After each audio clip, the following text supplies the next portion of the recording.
You have the right to remain silent. Anything you say can and will be used against you in a court of law.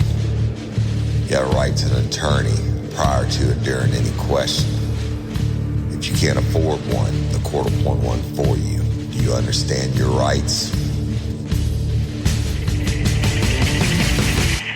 When the wolf is at your door, your running's over, that's for sure. He already knows all about you. Cut you down, no matter by you.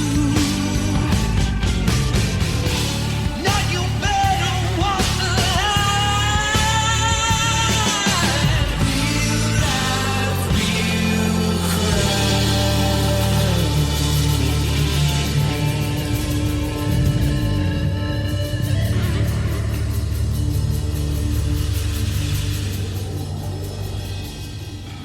real Warning.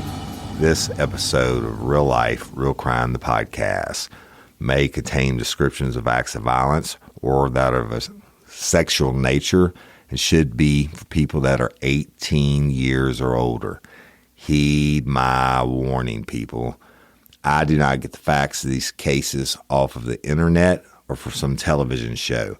The facts I'm retelling you were presented to me by the victims of the crimes or the perpetrators who committed the crimes against the victims. My descriptions of the crime scenes, what I saw with my own two eyes. If you're going to get offended, please turn this podcast off now. Thank you.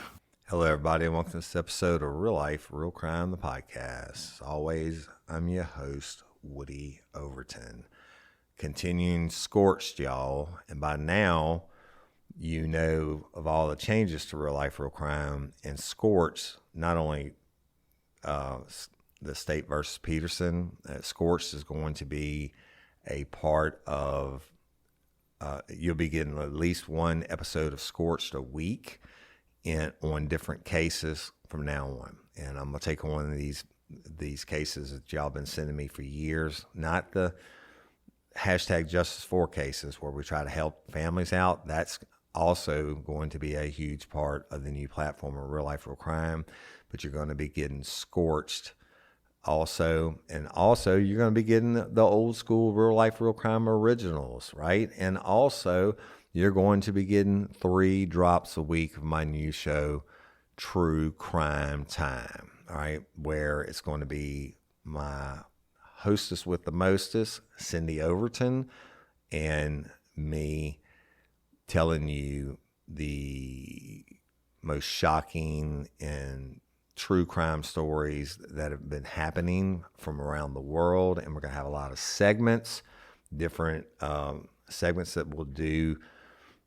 I can't say they're going to be done every day, but we're going to have a lot of different segments, and it's going to be highly produced and everything else. So stick with us. You're going to get 6 days a week of real life, real crime, including Scorched, Real Life, Real Crime Original, hashtag Justice For, and True Crime Time, right? So today we're continuing Scorched, the State versus Peterson. And y'all, we're in the heart of the trial, okay? And then I'm not going to read you this next part. It's simply that they had a meeting with the judge about how to spell Connor, all right? And they go on and on about that, and there's a hearing back and forth between Garagos and the prosecution and all that shit. It doesn't really amount to anything, but it's just a technical thing that they had to get done, all right? So, and this is on the date of Wednesday, July the 7th of 2004. And after that, after all that bullshit, the judge, DeLucci, announces that court will not be in session on Thursday, July the 8th, because one of the attorneys wanted to attend the funeral. And that attorney was Mark Garagos, who wanted to attend the funeral for Eric Douglas in Los Angeles. Neither here nor there. All right, so we're not going to have court on that day. Next, the prosecution calls witness number 59, who is, I told you about, Elena Maria Gonzalez, who found Lacey's body. Then they call Prosecution witness number 60, Chris Martinez, who is with Contra Costa County Sheriff's Department. Then they call prosecution witness number 61, Leo Martin, the deputy coroner for Contra Costa County.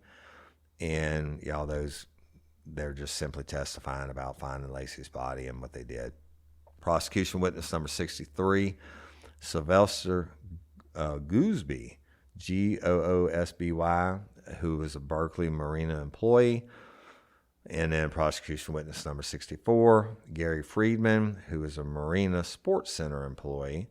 And prosecution witness number 65, Cliff Marchetti, who's a Berkeley Marina waterfront manager. And prosecution witness number 66, Bruce Peterson, who's the guy, no relation, who sold the boat to Scott Peterson. All right. So moving on to some more interesting and important parts of Scorched. All right. So prosecution calls witness number 67, Kim Fulbright of the Stanislaus County District Attorney's Office. Now, this 402 hearing on the Fulbright demo, which means the jury's not present, y'all. And so listen to this. So the judge says, all right, let the record show the jury has filed out for the afternoon now, and we're going to go back to the testimony of Miss Fulbright. And I have a suspicion where this is going, so let me hear what your offer is. And Anastasia says, Judge, I just handed you the binders. I don't know the exact numbers, but if you flip through, open up that binder and flip through until you get to the pictures of Miss Fulbright on January 5th. She laid down in the boat, put some paper down, and laid down in the various positions in the boat. And all I intended to do is ask her, is this you? Did you get into the boat on that particular date? And that's it. Also in the truck too. There's a couple pictures from that. And the judge says, yeah. And Gary stands up and says, Your Honor, it's argumentative, 352, and it's clearly misleading. So you can't take somebody such as this. And the judge says, yeah, and I'm inclined to agree with Mr. Garagos. I know why you're doing this. You want to show that somebody can be hidden in the boat. But this lady, we don't know. We know we have some testimony that Miss Peterson was 175 pounds. And Anastasia says, no, actually, Your Honor, wait. Let me stop the court. No, the testimony from her medical records was on December 23rd, and she's 153 pounds, 4 pounds less than this. And she's 5 foot flat, only 2 inches smaller. So this is almost identical to that. The judge says, didn't we have some testimony she weighed 175 pounds, or am I mistaken? Anastasia says, no, sir. We have the medical records and evidence, and, we can pull them out right now. And Gary goes, the fact of the matter is, it's not her. It's not the lady. It's clearly argumentative and could be reversible error to have somebody represent Lacey Connor's body in the boat. And this is the judge passes off on y'all. That's kind of important. Is it overkill to put a female in the boat, to show that the body can fit in the boat? Well, any reasonable motherfucker can ascertain that without seeing this, that a 5-foot woman could be hidden in a 14-foot boat, right? So anyway, Monday, July 12th, 2004, and prosecution witness number 69, who is Rick Armendariz, who's a Modesto Police Department investigator. And he was involved in the base searches after the bodies were found. And this was on May the 10th, May the 16th, May the 17th, May the 18th, and September 11th, and September the 18th. Okay? Obviously, you didn't find Dick, right? But anyway, Then the prosecution calls witness number 70, Adam McGill, who's a Modesto Police Department officer. And McGill was involved in the first search warrant for Scott Peterson's house on December 26th and the 27th of 2002. And he says, my duty was to, along with an identification technician, was together with an ID person as she videotaped the exterior of the residence, checking things such as windows, doors, locking mechanisms, any evidence of tampering, those types of things. Y'all, when you work a crime scene, if you have the video available, you want to work it while it's fresh, or you're trying to prove if it's a crime scene or not, you're going to check those things, right? Because if the glass is broken or a door's been jimmied or whatever, then the defense can say, somebody broke in, what have you, but none of that was found. So he's just testifying to that. Then we move on to prosecution witness number 71, who's Ray Coyle, a Modesto Police Department detective. Now, Coyle was involved in the first search warrant of the house on December 26th and 27th of 2002. And his assignment was the master bedroom. He also handled the investigation into the 290 sex registers that lived in the area and other parolees. He says, there was a list that I was given of about 309 parolees and sex registrants. And out of that, to date, 285 have been contacted and completed. Well, motherfucker, 285, it's not 309. You are opening up the defense to say, it could have been one of these other almost 20 people that you didn't interview, okay? They're on parole. They're registered sex offenders. You can fucking find them. It's Scorched. It's the small things, people. The small things that if the jury hears about it, they're going to be fucked. But moving on to prosecution witness number 72, Woody Overton, who's a Modesto Police Department investigator. Now, Detective Teddy was the 523 Covina crime scene manager, the Peterson house, y'all, for the search warrant executed on December the 26th and the 27th of 2002. And they arrived at the house at about 7:30 p.m. Now, the focus of the search on the night of the 26th was forensic and struggle evidence. So they're looking for any type of blood or hair or signs of a fight, anything like that. And the FBI participated in this search warrant. Now, the focus on the 27th was to find and collect the items specifically noted in the search warrant from the 26th. Get it? So they go in, they look, and they're taking photographs and everything. You go back and review it and be like, oh, shit, this might be evidence, all right? And that happens. Remember what happened in Jackie case? I remembered on the initial search of the residence seeing the Cajun injector syringe, and I got a search warrant to go back to look for it at a later date once we found out that she had a hole in the back of her head. So these things happen. All right.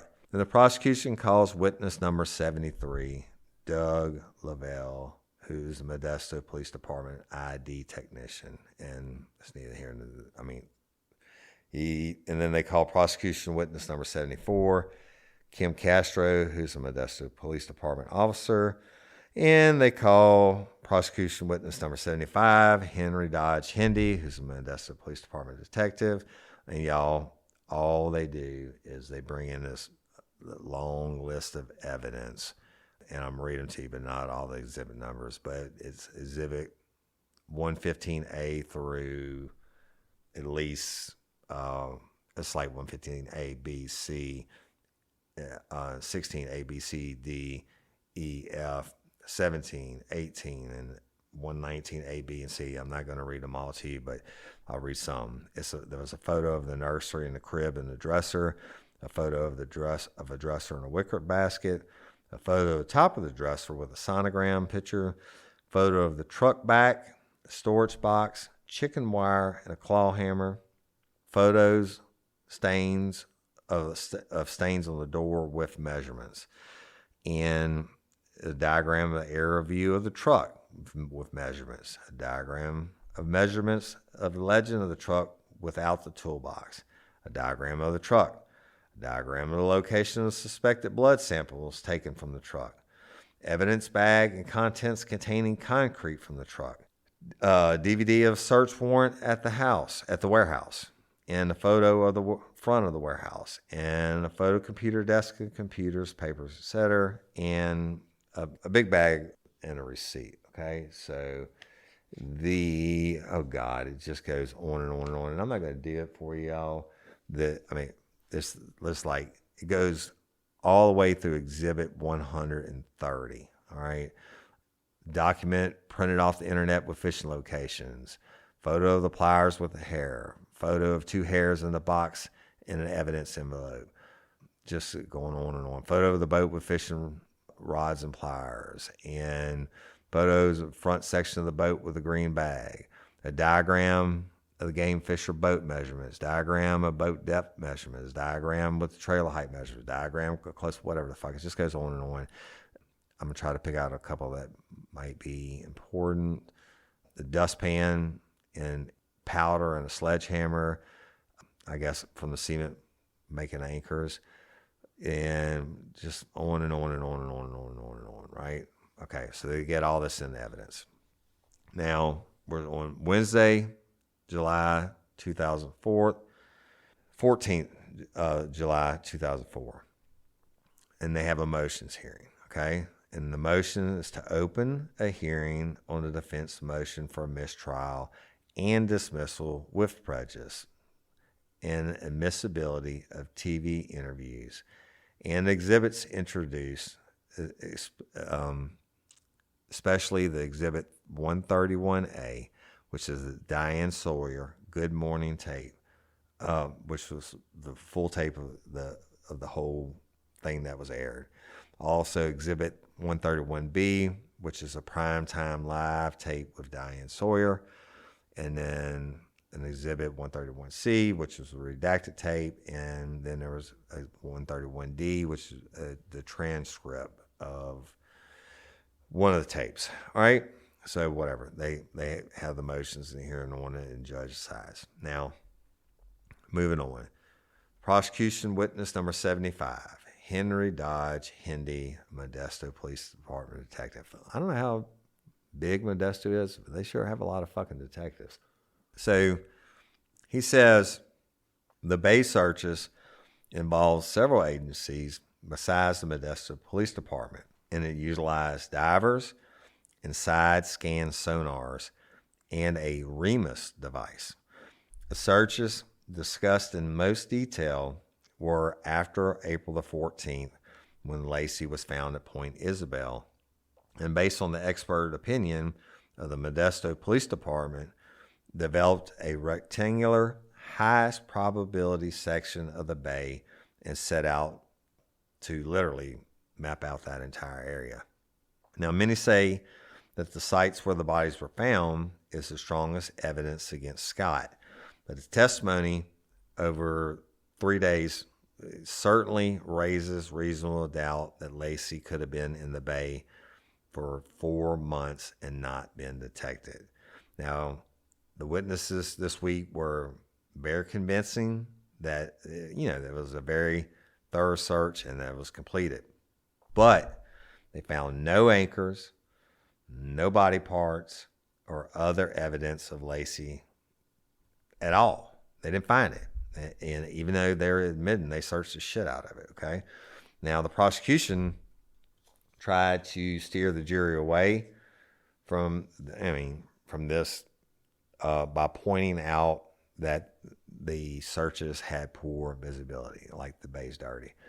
However, as Garagos noted, if the sophisticated equipment could locate items as small as beer bottles, why couldn't it find the evidence necessary to prove Scott dumped Lacey in the bay? But you know what? You can't really fault them. You can't fault the Modesto Police Department for doing a thorough search because that's not Scorched. All right. Now, the problem with doing a thorough search like that, you don't come up with anything, then you still giving Garagos and them some ammunition to say she wasn't there, right? All right. So the searches of the house and the warehouse are basically produce the same results. And, they made a huge deal out of some spots on the master bed comforter, which turned out to be Scott's blood. But neither the comforter nor the test results identifying the spots of blood were entered into evidence. Why not? All right. Scott said it was his shit, right? Certainly that could have been a sign of a struggle. But what was entered in evidence were pictures of some ambiguous circular areas that were supposed to be imprints of the picture Scott used to make cement anchors. Yeah, y'all, if you've seen these pictures, okay, it looked like somebody was definitely working with cement, and it looks like they're circular areas. But even though one of them looks like it's a rectangle, like a, I don't know. I don't get it. But the prosecution wants this in, and, you already got a guy that testified he saw cement shed in there before Lacey went missing. So I don't know. Neither here nor there. But one positive thing that came out of the testimony over these 3 days is that some of the Modesto Police Department seem to be quite good cops, and I agree with that. I was particularly impressed with Dodge Hindy. He wasn't defensive. He came across good, y'all. He didn't have to get defensive when he answered questions that were asked of him, and I thought he answered the questions honest and sincere. And so far, we haven't heard anything to suggest that he did not carry out his part of the search effort with integrity. I mean, there's nothing that he left out of his reports. He did a good job, basically. Okay. I mean, he did what he was supposed to do. So, I mean, this comes on the heels of Detective Brokini, who shit his bed on his testimony, and not because he was argumentative, but because he admitted that he left things out of reports and he didn't follow up on things and stuff like that, but it only takes one bad cop to fuck it up for everybody else. All right, so let's move to Thursday, the 15th of July, 2004.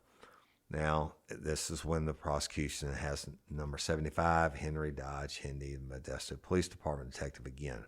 Now, Detective Henry Dodge Hindy, and he probably did as much as any other witness to raise reasonable doubt about the prosecution's case. He scorched it, y'all.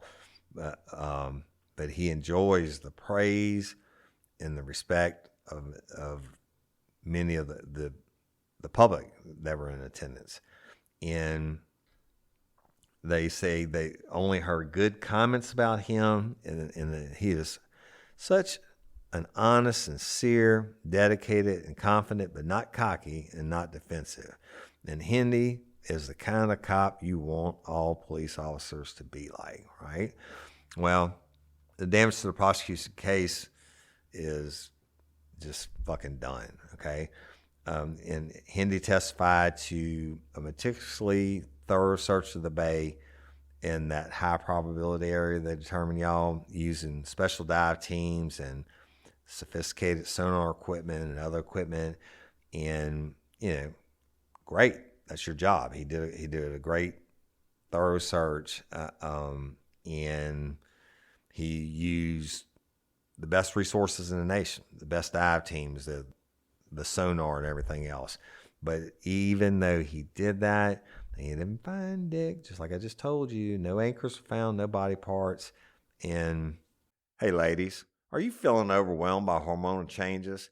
Well, you're definitely not alone. There are more than 1,000 hormone disruptors living in our environment right now. It's in your food, your water, the air you breathe, the clothes you wear, your skincare products. They all mess with your hormones. Then there's the natural hormone changes Your body goes through premenopause, menopause, and while it's a natural process, it doesn't mean you have to suffer through it. The good news is you don't have to suffer through it anymore because now you have Hormone Harmony, a formula made only with herbal ingredients that are shown to reduce hormonal symptoms in women of all ages. Hormone Harmony is not just a hormone support and supplement, it's become a phenomenon. Women can't stop talking about it on social media. A bottle of Hormone Harmony is sold every 24 seconds. And the biggest benefit? Well, my wife says it makes her feel like her own self again. And that's what women mention over and over in the reviews. And there are over 30,000 reviews for Hormone Harmony. And for a limited time, you can get 15% off your entire first order at happymammoth.com. Just use code RLRC at checkout. That's happymammoth.com and use code RLRC for 15% off today. That's happymammoth.com and use code RLRC. Hey, y'all. Changing my wardrobe from summer to fall, it's never easy. Luckily, Quince offers timeless and high-quality items I adore.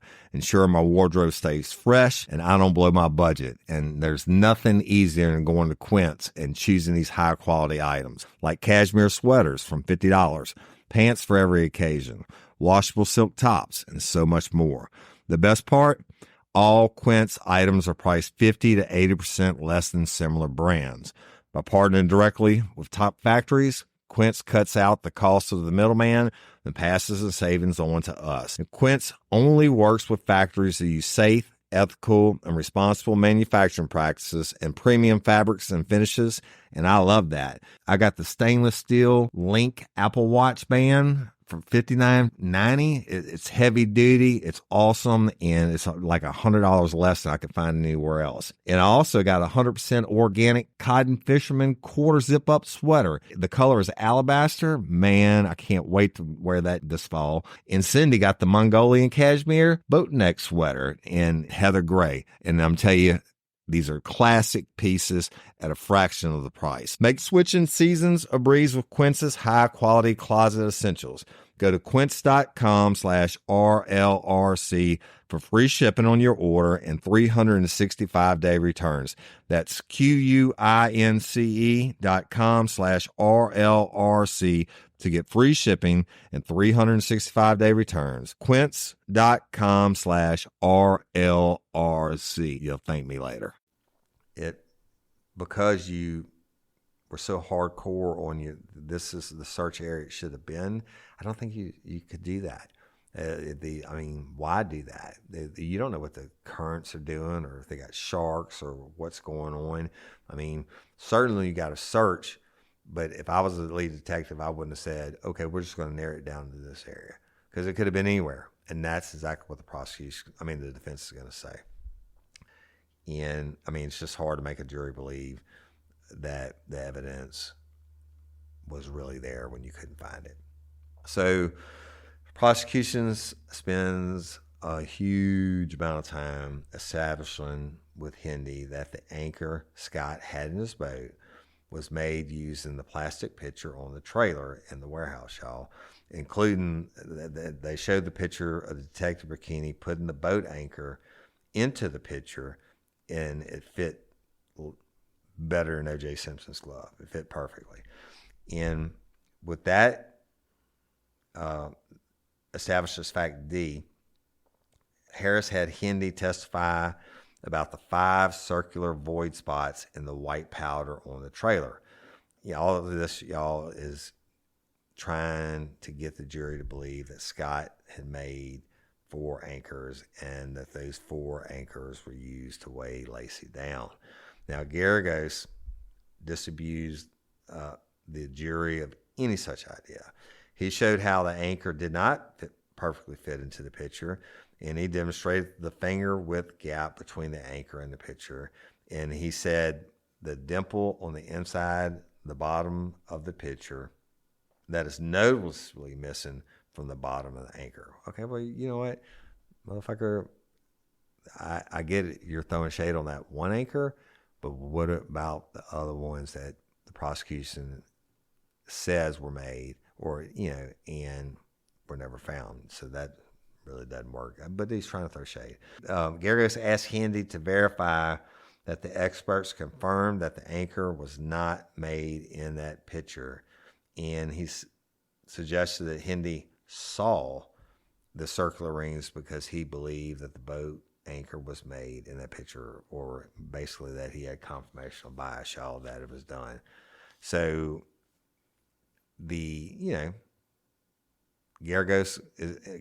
is pretty fucking good. And now he's scorching the fuck out of Modesto PD.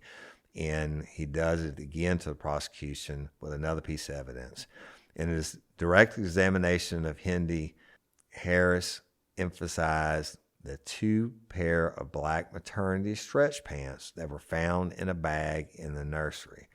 And the search warrant included black stretch maternity pants, and it authorized the officers to seize every pair they found. But there were only 2 pairs taken, y'all. Now, my wife's been pregnant, and I know she had as many pairs of stretchy maternity pants as you can get. That's why maternity stores stay in business. Women like to, you're pregnant already, you don't feel good about yourself, you like to wear different shit. And so you go in with a search warrant to seize every pair of maternity pants in the house, and you only find 2. That's not good. And the member Margarita Nava said that Lacey was wearing black pants on the 23rd, and Scott said she was wearing black pants on the 24th. Now, Hindi testified that the 2 pair of pants appeared to him to be clean and unused. Well, I don't know. Geragos said that they appeared to be brand new. And Geragos just absolutely pounded on the fact, the obvious conclusion, that neither of these 2 pair of pants were worn by Lacey on either the 23rd or the 24th. Okay, well, I get it, I guess, right? So,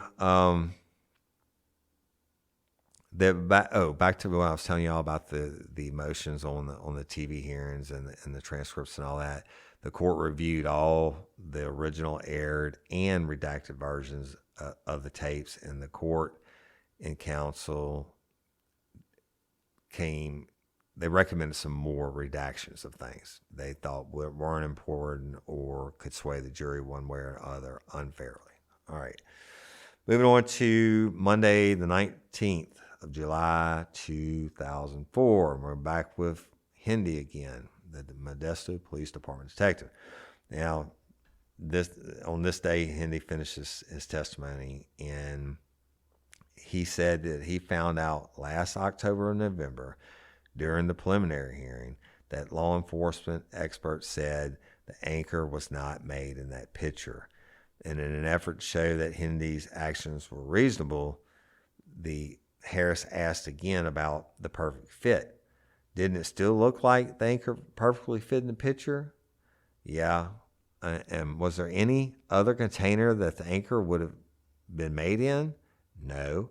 So it was reasonable for Hindi to conclude that the anchor was made in that picture. Oh, yeah, okay. You can always say it wasn't. It's reasonable that it was. And I think that, I don't know what the jurors are thinking. So Hindi believed the anchor was made in that picture, and that goes along with the circular void spots in the powder, okay?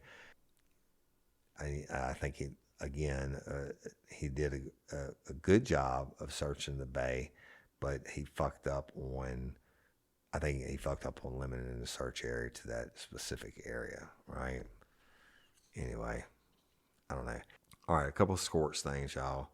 The fact that the prosecution was so adamant that the cement was a perfect fit for the picture, even though they learned afterwards that the anchor wasn't made in the picture, that's fucked up, because that's going to make the jury have reasonable doubt, right? And you can't prove it. You just can't prove it, all right? And Gergo spent a lot of time trying to get Hindi to say that Detective Burkini knew about the hair in the pliers on December 27th. Hindi first when Hindi first collected them for evidence, and he tried to use the number system for the photos to prove one was taken before the other. Now, Hindi and Ducat affirmed that the numbering system on the photos really didn't have any meaning. And Ducat said that the negatives were numbered in sequence, but the negatives had not been admitted in evidence. And Gergo suggested that they had been lost, like they lost that tape, right? The jailhouse call. Anyway, all Hindi could do was to state that he thought Detective Burkini did know about the hair on the 27th, and he was surprised to learn on February 12th that he didn't. All right, and that Burkini was just learning about it, and he concluded that Burkini had already, given up the search on the 27th before the pliers and the hair were found. And then Hindi also said that on the search warrant executed on February 18th, Amy was tasked with the responsibility to identify the clothes she thought Lacey was wearing on December 23rd, or confirm that they were not in the house. And Amy did identify the blouse, the scarf, the shoes, and even the pants, a pair of Gap tan and cream colored maternity pants. That's what Lacey was found in. And Hindi also confirmed the absolute absence of any forensic evidence in the house, the truck, the warehouse, and the boat, with the exception of the hair that was found. And Lacey's being honest, right? So I think the prosecution fucked up for continuing to state that such evidence exists. You don't have it. You're trying to prove a point that you can't prove. Leave it the fuck alone. That's Scorched, because Gergos is going to come back and tear your ass up and say, they said it's there, they didn't produce it, right? What else have they fucked up? What else is Scorched? And I don't know, y'all, and it's just Scorched. So the prosecution calls witness number 76, Denise Ducat, the Modesto Police Department ID tech. It's the same shit. It's the same shit back and forth. And then they call prosecution witness number 71, Ray Cole, another Modesto Police Department detective. And Rick DeStasio did the direct examination, and Mark Gergos did the cross. And Detective Cole added even more Scorched shit to the investigation, y'all. And you'd been led to believe that almost 100% of all parolees and registered sex offenders had been investigated and eliminated as suspects. And Cole said that his completed status did not mean the person had been eliminated as a possible suspect. And what the fuck? If you're telling the court that it's completed, you're telling the jury that's completed, but then you're saying they're not eliminated as suspects. And you can't. For some of them, you can't. You prove their alibi on the 24th was to be false, and one sex offender even claimed to be Lacey's murderer, right? And that you can't. You gotta follow through. And I don't know. It's Scorched, totally Scorched. Moving to Tuesday, July 20th, 2004. And, you know what? I'm going to cut some of this shit out. But it's Ray Cole again, and Gergos got him across. And he brings out a long list of the registered sex offenders and parolees who were completed. But, y'all, they had unverified alibis or unknown whereabouts on that 24th when Lacey went missing, right? These are registered sex offenders. If you don't know where the fuck they are, why even register them? If these are people on parole, You got parole officers, right? And you look, a parole officer doesn't even have to have a fucking search warrant to come in your shit and search. But why wouldn't you? This has to be one of the most, besides the house and the burglary of the house, this has to be one of the most damning pieces of evidence against the prosecution. It's scorched as fuck. Because if I'm sitting on the jury, I'm thinking, well, you got another almost 10 to 15 that lied to you, and you, when they gave you the statement, you went out to prove their alibi, where they said they were on that date and time, and it was false, but you didn't do anything else about it. Fuck, Scott Peterson's innocent. Not because he's innocent, truly innocent, but he's innocent because you can't prove it that he did it beyond a reasonable doubt. You got the burglar across the street, and Lacey supposedly confronted him. You got people that saw her in the park. You got registered sex offenders and parolees whose alibis are shit. And it's just fucking stupid, right? So going on, prosecution calls witness number 77, Darren Ruskamp, another Modesto Police Department detective. And he's just listen to this shit. So he says that Lacey gave Scott a table saw for Christmas, and it was in a large package under the tree, and that it was the package that Kim McGregor opened up the night she broke into the Peterson home. The saw, still in the box, an unopened box, it went to a storage shed somewhere else, and Harris made repeated note of how many things in the nursery, the toys and other items, still had a price tag on them. Okay, whatever. So Ruskamp testified to the changed condition of the nursery at the time of the February 18th search warrant. And he said 3 black office type chairs were in there with bedding piled on the rocker and the chairs. And he said the chairs came from the warehouse. He also said that the couch from the warehouse was in the second bedroom and a futon was in the master bedroom. Now, Scott had also put the mattress and box spring from the second bedroom in the front of the dining room window that faces the street. I guess he was going to say to keep the media from peeking in.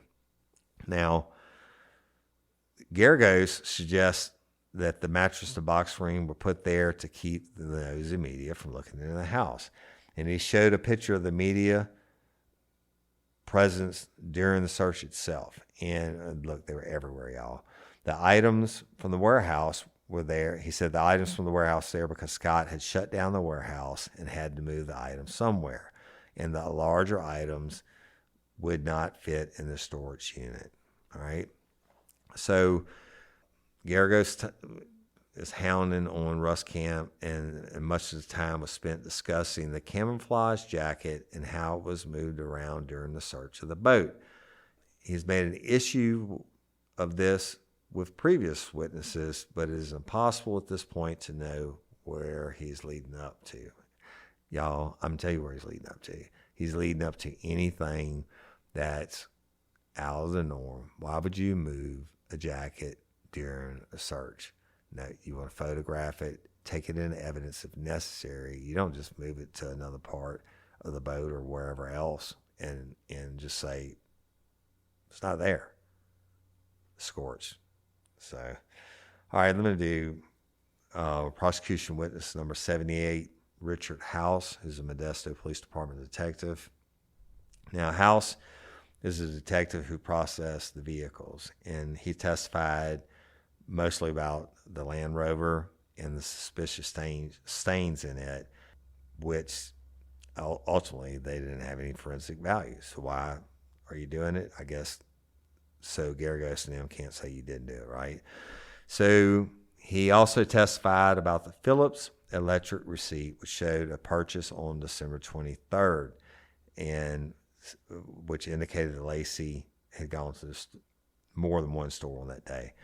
And the biggest thing to come out of the testimony that day is the letter Amber sent to Scott at mailboxes, etc., which is the private mailbox Scott rented on December the 23rd. Now that's Scorched, Scott, on your part. Law enforcement found out about the mailbox during the December 27th search. And Detective House spoke with Laura Rogers and asked her to notify law enforcement if any mail came to the box. And he was called by her on January the 9th as a letter had come in with Amber Fry's return address. Now, y'all, the contents of the letters were not revealed during the prosecution's examination of Richard House. Why? You're setting yourself up for Garagos to rip your fucking ass apart for why you didn't do it. Is it something else you left out because it's not damning the Scott? Well, I don't know. Well, Garagos tears apart another attempt by the prosecution to prejudice the jury against Scott. And before the state, they were given the image of Scott's wedding photo album, which had just been thrown into a wastebasket. Oh, that's pretty bad, right? On Scott's part. Yeah, I mean, fuck, your wife and unborn baby are missing and you're throwing away your wedding photo album. Well, then on this date, they showed the wastebasket. And the wastebasket contained not only the photo album, but loose papers and documents from the warehouse. And it was stored in the storage shed I told you about with a lot of items from the warehouse. And Garagos asked House if it looked like they were in storage, and House said yes. And did it look like Scott was going to destroy them? And House says no. Then Garagos says, well, that's what the prosecution wants us to think, right? Yikes. Hey, y'all, let me tell you about Gobble. All Gobble meal kits are pre-prepped. That means less work for you and less waste in your kitchen.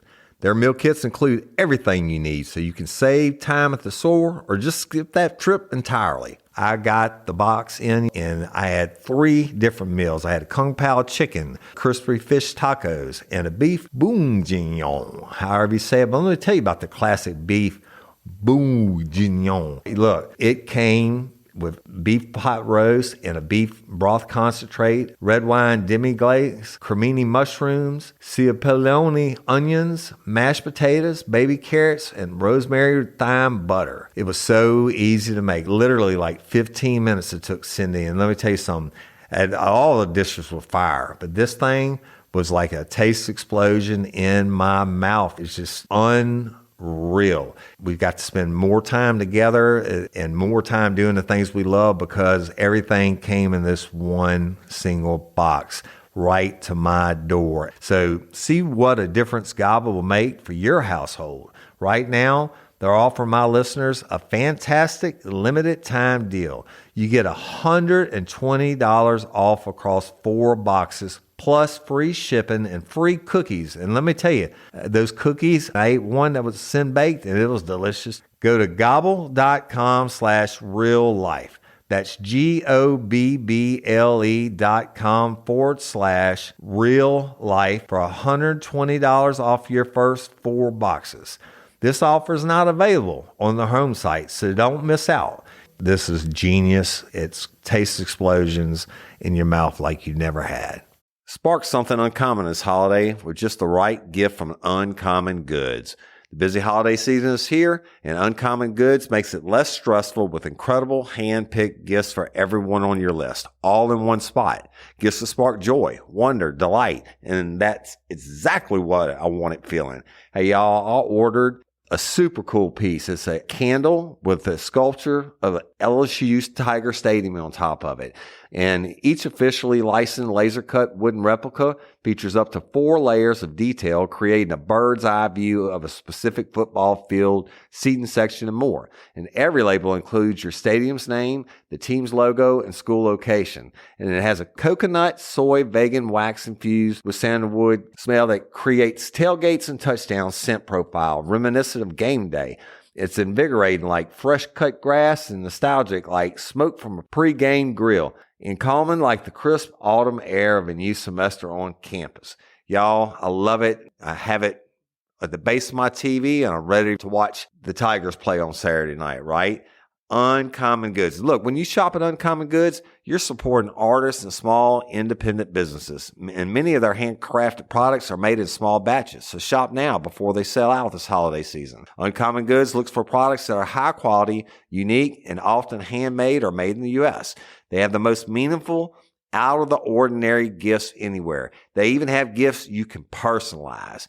From holiday host and hostess gift to the coolest finds for kids to hits for everyone from the book lovers to diehard sports fans.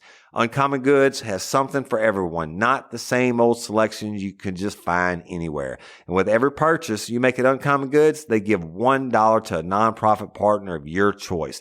They've donated more than $3 million to date. So to get 15% off your next gift, go to uncommongoods.com/RLRC. That's uncommongoods.com/RLRC for 15% off. Don't miss out on this limited time offer. Uncommon Goods, we're all out of the ordinary. I don't know. I mean, I know it's 30,000 pages of evidence, and it's a long-ass investigation. But I've told you of so many little pieces, things left out of reports, witnesses not interviewed, sex offenders, alibis being lies, and not following up on it. Not following up on heat signatures when you're searching areas because the fucking cops are scared to go in there because they got parolees that live in the area. That's the stupidest fucking thing I ever heard of. And of course, it wasn't Lacey's body ultimately, but it could have been.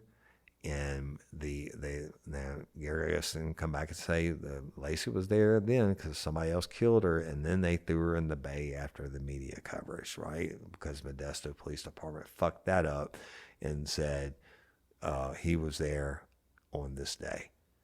And I mean, it's too many for me even to list. We've been doing this like 8 or 9 parts now, and just getting into, probably got 2 more left, y'all. It just goes on and on and on, but it's on both sides. But I'm telling you that if I'm sitting on the jury at this point, Scott Peterson's going to walk. Not because I don't believe he murdered them, but because the prosecution didn't prove it beyond a reasonable doubt. And you know why? Because he scorched it. Because the cops didn't follow up on everything they're supposed to follow up on. And they didn't write down everything they were supposed to write down. Simple common sense things.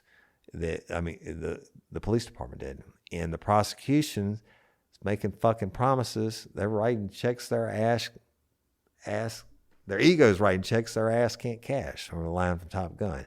And like the meringue thing. I mean, just stupid shit. Over and over again, like the cement being made perfect fit for the bucket, and then knowing it's not true, but yet you're still trying to shove it down the jury's throat. It's just so much scorched shit. And Scott would have walked. Absolutely, if I'd been on a jury, he would have walked up until this point. The next episode, I'm going to start to tell you the reason why he was convicted. Again, if they'd done their shit, we wouldn't even be talking about it. And I guess there's a reason that I went all these years just fucking ignoring this case and all the hype around it. But I'm going to conclude today's episode of Scorched. And love and appreciate each and every one of y'all. I'm so excited about the new original Real Life Real Crime. And the new shows, me and Cindy doing the true crime daily. And of course, the hashtag Justice4, which is so many of you are out there hurting with family members that are either missing or been murdered, or, they're saying it's a suicide. You don't believe it's a suicide and all this. So continue to send me your cases. And y'all continue calling your tips on Miss Barbara Blunt. I've never forgotten about her. Hashtag Justice for Miss Barbara is like the ultimate one. But the one we're starting this week, November 1, holy fuck, you're going to shit. Okay. And then, of course, Real Life, Real Crime Originals, the old cop stories, all Woody Overton and all legit. Now, LOPA, Louisiana Organ Procurement Agency, you know it's my jam. And I am recording this early as fucks, and I still don't have a map in here. I'm going to get one.